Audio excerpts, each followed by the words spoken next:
сіздермен бірге Бала Ньюс. Толықтай студиядан шықпай альбоммен айналыстық, және де киноға дайындық болды, және де клип түсірдік, және де алдағы уақытта болатын заттардың барлығына дайындықтар болды бізде. Сөз жүзбен емес, іс жүзбен көрсетуіміз керек. Тәтті әндер, қыздарға арналған әндер деген сияқты болмайды. Ол әрбір адамның ішінде жатқан заты жайында болады.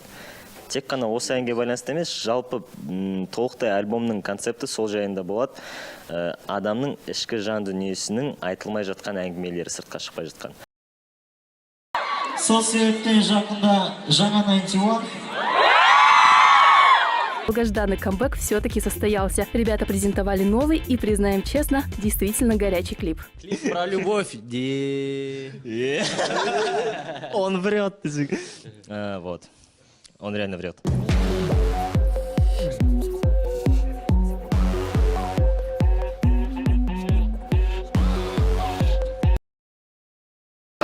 Қарсы алыңыздар, сахнада 91!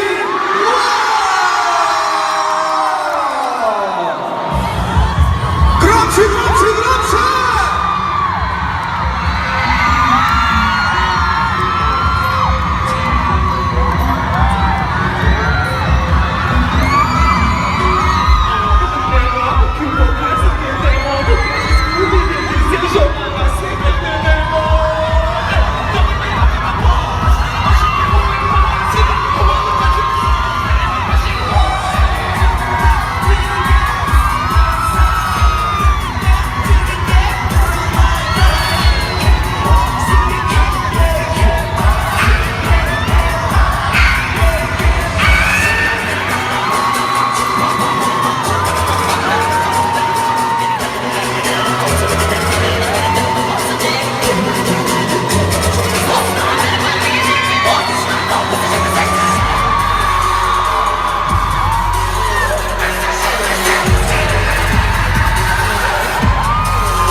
Үздіктердің үздігі, үнтаспа шығарамыз деп тыңдармандардың тағатын тауысқан 91 өткен аптада ғана үміткерлер қатарында болған бестік бірнеше сағатта алдын таққа отырып алды. Айтпақшы, иғыздар, топпен қайта қызық бола бастаған шығар, ендеше ары қарай кеттік. Лайк басуды тоқтатпаймыз, ал жігіттерді жаңа жеңісімен құттықтаймыз. Сау.